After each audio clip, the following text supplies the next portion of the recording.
네, 안녕하세요, 여러분. 박프로입니다. 자, 오늘 8월 12일, 목요일이고요. 이제, 자, 내일장이 끝나면 우리나라 시장은 다음 주 목요일에 개장이 됩니다. 이 추석이라는 또 이슈가 있죠. 자, 그리고 이 유한양행은 다음 주에 그 FOMC 회의에 의한 그 금리 인하 이슈, 여기에 대해서 앞으로 이런 변동폭, 그리고 그런 변동폭에 따른 이 유한양행의 주가의 흐름을, 좀 우리가 살펴봐야 할 것 같습니다. 과연, 제가 여러분들께 그리고 제가 운영하고 있는 이 커뮤니티 방에서 가장 강조를 드리는 게 결국 뭐다? 지금 우리가 유한양행, 뭐 유한양행뿐만 아니라 지금 우리 제약바이오 쪽으로 가장 중요하게 생각해야 되는 건 결국 매도 타점이다.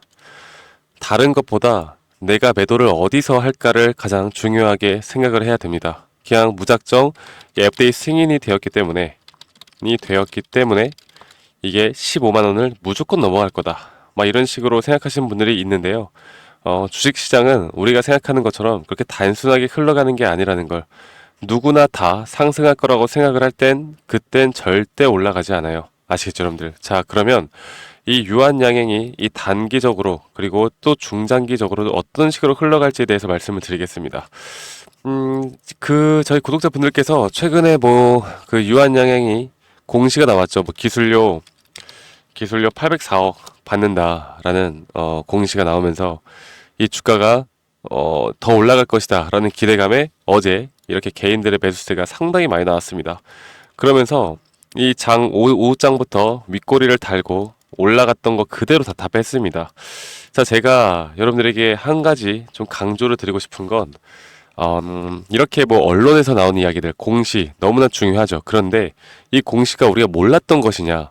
이미 다 알고 있던 내용이었고, 여기에 대해서 이런 기술료를 받을 것이라는 걸 너무나 다 알고 있는 내용들이었는데, 그냥 이제, 우리는 받을 건데, 이제 정확한 날짜에 받는다라고, 수령을 한다라고 공시가 나온 것 뿐입니다.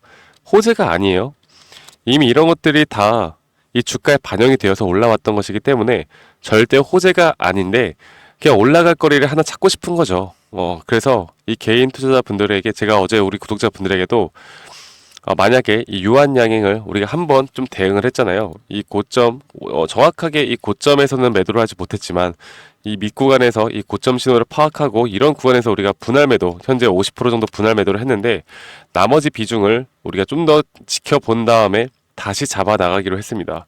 그만큼 저도 오히려 중장기적으로 이 유한양행이 올라갈 수 있다라고 생각을 해요. 하지만 내 생각도 100% 정확하지는 않겠죠. 우린 점쟁이가 아니기 때문에 100%를 예측을 하려고 하면 안 됩니다. 우리는 확률이 높은 자리에서 정확하게 타점을 잡아 나가는 게 중요하고 결국에 유한양행을 우리가 투자를 하던 뭐 잡주를 투자를 하던 결국에 수익을 보는 건 똑같은 원리 아니겠습니까? 그냥 비싼 가격에 매도하는 거잖아요. 그렇죠? 그래서 유한양행의 주가의 흐름은 저는 현재 이 유한양행이 앞으로 여러 가지 뭐 파이프라인이나 재료의 연속성, 특히나 이런 종목들은 더 큰 상승, 그러니까 우리가 생각하는 것처럼 막 상한가를 가거나 막 20% 넘게 상승하거나 이런 것들은 앞으로 재료의 연속성이라는 게 있어야 합니다. 재료 연속성. 그게 무엇이다? 뭐 최근에 나왔던 뭐 단독요법에 대한 뭐 FDA 승인 신청이 있다거나 아니면 이 파이프라인 중에서 뭐 임상 3상 성공하고 여기에 대해서 앞으로 또 여러 가지 제2의 제3의 FDA 승인까지, 그리고 한 가지 또 그 SC 제형 12월에 FDA 승인까지, 이런 것들이 점점 부각이 되면서 주가가 올라가야 되는 건데 지금 아직까지는 시간이 많이 남았단 말이죠. 그러면 우리가 지금 앞으로 9월 달에 남아있는 이슈 재료가 뭐 하나가 있어요? 바로 금리 인하라는 이슈가 있습니다. 자, 이 유한양행이 이 금리 인하의 발표에 그렇게 영향을 많이 받을 것인가를 생각을 할 때 의아해하시는 분들이 정말 많을 거라고 저는 생각을 해요. 자, 그런데 제가 말씀드리고 싶은 건 물론 금리 인하, 제약바이오 쪽에 좋은 흐름을 나타내겠지만 금리 인하가 무조건 우리나라 지수를 끌어올릴 것이다 라고 생각하시면 안 됩니다. 아시겠죠? 자, 그래서 저는 일단은 오늘 내일까지 이 추석 전까지는 소강 상태가 유지될 것이다 라고 보고 있고, 그 이후에 다음 주에 우리 추석이 끝난 뒤 금리 인하 발표가 될 텐데 여기서 만약 이 지수가 어느 정도 반등이 나온다라고 하면 유한양행은 그때 어느 정도의 또 단기 고점이 나올 겁니다. 자, 그리고 가장 중요한 게 이제 이거예요. 제가 말씀을 드렸죠. 제가 실질적으로 사용하고 있는 차트를 보면서 여러분께 말씀드릴게요. 좀 어지러울 수는 있는데 좀 보면서 말씀드리겠습니다. 제가 아마도 여기 이런 파동 안에서의 조정 파동은 적어도 약 50% 구간까지는 빠질 거다. 그리고 현재 이런 구간 내에서 횡보를 한 다음에 다시 올라갈 수 있다고 생각하는데 이것도 제한적으로 나올 수 있다고 말씀드렸습니다. 왜? 그 이유가 뭘까를 보면요.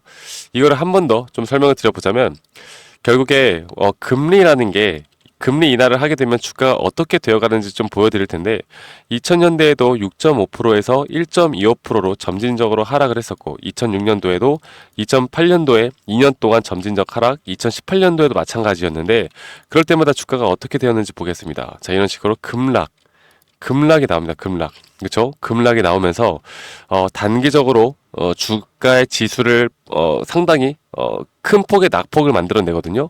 그러면 어떻게 되겠습니까? 여러분들 아무리 우리가 상관없는 양행이라 하더라도 결국 지수가 못 버티고 급락이 나오게 되면 조정이 나올 수밖에 없다. 나올 수밖에 없다. 밖에 없다. 그래서 제가 보고 있는 건 9월 중순 혹은 10월 초까지 금리 인하에 대한 부분으로 단기 상승은 나올 수 있다. 나올 수 있다라고 제가 말씀드리겠습니다. 왜? 그 이유도 알아야겠죠.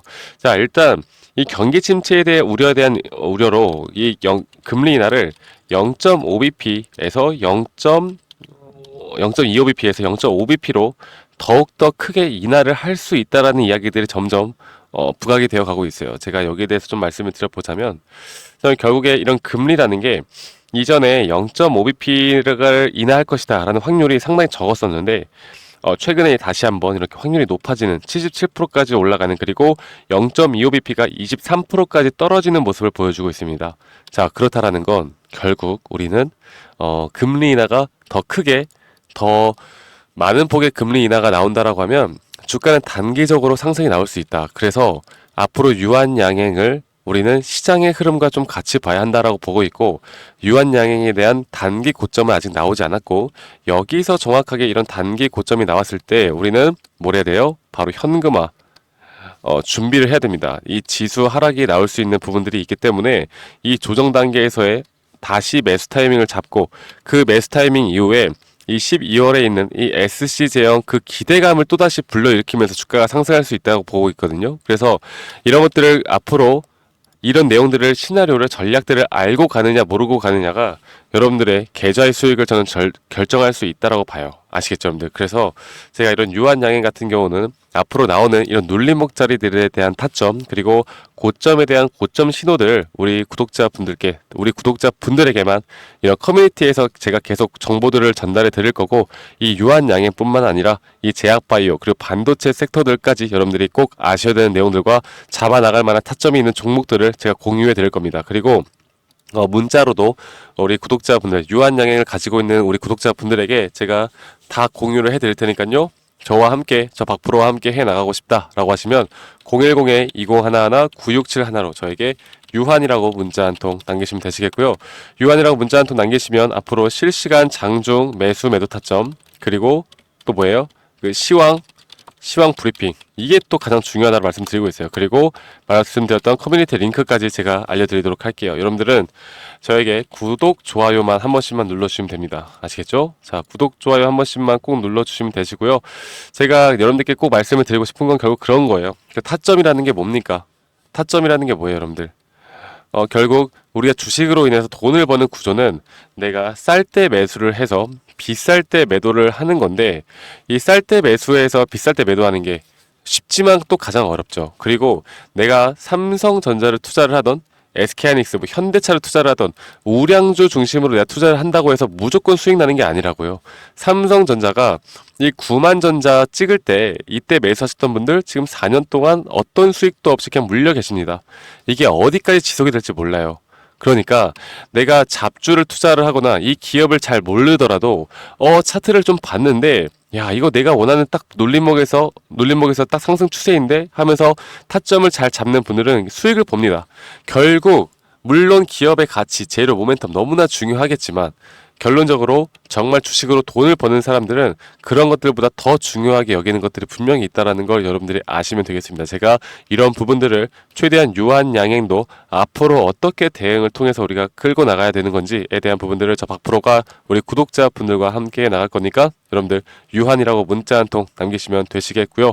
저 박프로 앞으로 여러분들 이런 대응을 통해서 추석이 지나고 나서부터도 우리가 정말 돈을 벌 수 있는 가을이 되었으면 좋겠습니다. 아시겠죠, 여러분들? 자, 추석 전까지 비가 온다라고 하는데 여러분들 항상 건강, 안전 유의하시고요.